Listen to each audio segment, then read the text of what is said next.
Agar to'xtovsiz shunaqangi qo'rqinchli multiklar yoki videolar chiqishini xohlasangiz, videoga like bosing va kanalga obuna bo'ling. Albatta, fikringizni kommentariyada yozishni ham unutmang.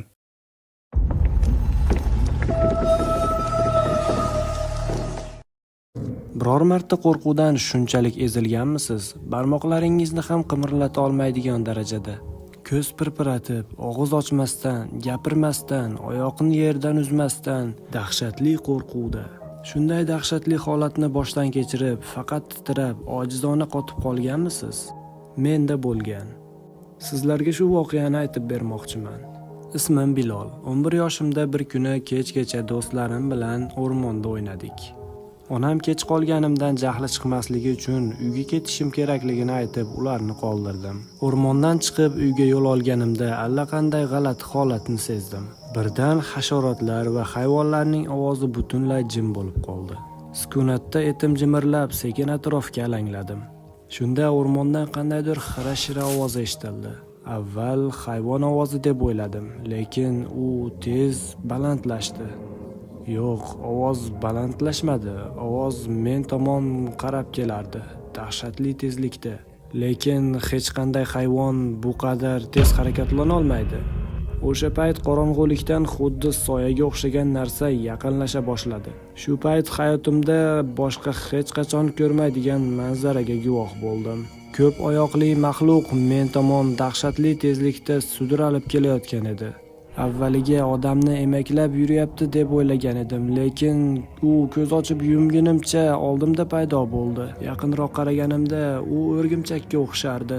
U ko'k rangda edi, 1 metrdan balandroq, uzumsimon ko'zlari ham bor edi. Men qotib qoldim. Yaxshiyamki u menga darhol hujum qilmadi.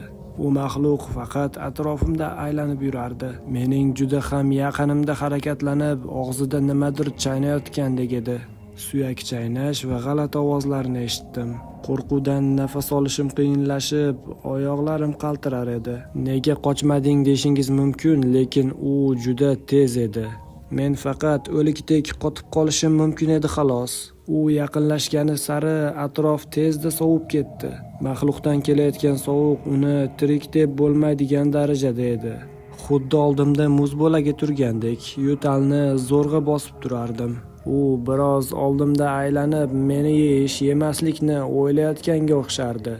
Mushaklarimni qimirlata olmay, cheksiz qo'rquv ichida titrab turardim. Sizda ham shunday bo'lganmi? Qimirlasam u hujum qiladi degan xayol bor edi. Bu hisni hech kim tushunmaydi. Qo'rquvdan juda ham sekin nafas olardim. Nafasim eshitilib qolmasin deb, xuddi kislorodum tugayotgandek edi.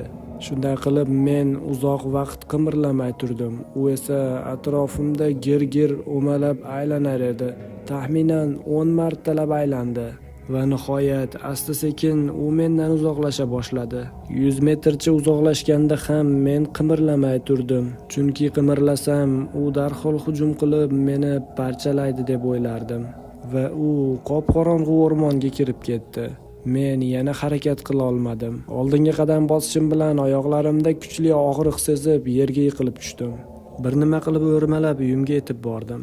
Onam ko'kargan lablarim va terga botgan tanamni ko'rib, nima bo'lganini so'radi. Men onamga aytib berdim, ammo onam negadir ishonmadi. Soatga qarab hayron qoldim. U maxluq bilan uchrashganimda 1 soatcha taxminan qotib qoldim. O'sha kecha tanam dahshatli og'riqdan azob chekdi. Isitmam 40 darajaga ko'tarilib, qishloq shifokorlari kelib meni davoladi. Omon qoldim va shifokorga ko'rganlarimni aytib berdim. U esa bu juda g'alati dedi va aytdiki, boshqa bola ham xuddi shu narsani ko'rganini aytgan edi, lekin u g'oyib bo'ldi va hali ham topilgani yo'q, dedi shifokor. Yaxshiyamki o'shandan beri u maxluqni ko'rmadim, ammo shaharimdagi qanaqa voqealar sodir bo'lsa, uning sababini bildim. Itlar va chorva hayvonlari g'oyib bo'la boshladi. Mahalla aholisi ham o'rmonda birin-ketin yo'qola boshladi. Militsiya ularni yovvoyi hayvonlar yeganligini aytdi, lekin men bunga ishonmayman. Afsuski, men kabi vaziyatni to'g'ri baholagan odamlar kam edi. Qochish noto'g'ri ekanligini bilmasdan hamma maxluqni ko'rishi bilan qochardi. Afsus, undan qochib qutulib bo'lmasligini hech kim bilmas edi. Shu g'alati voqealardan so'ng oilamiz bilan u yerdan ko'chib ketdik. Endi esa u yerda nimalar bo'lganini to'g'risi hozircha bilmayman. Uning qanday maxluqligini hali ham bilmayman, lekin o'sha kungi qo'rquv hali ham esimda. U atrofimda aylanib, sovuq nafas olganida his qilgan o'lim vahimasi. Hozir ham bu haqida o'ylaganimda yuragim to'xtab qolayotgandek bo'ladi. Kanalimizga obuna bo'ling. Bizda sizlar uchun dahshatli hikoyalar. Agar multfilmlarimiz yanada sifatli va doimiy chiqishini xohlasangiz, mablag' orqali qo'llab-quvvatlang. Donat uchun karta raqamlarimiz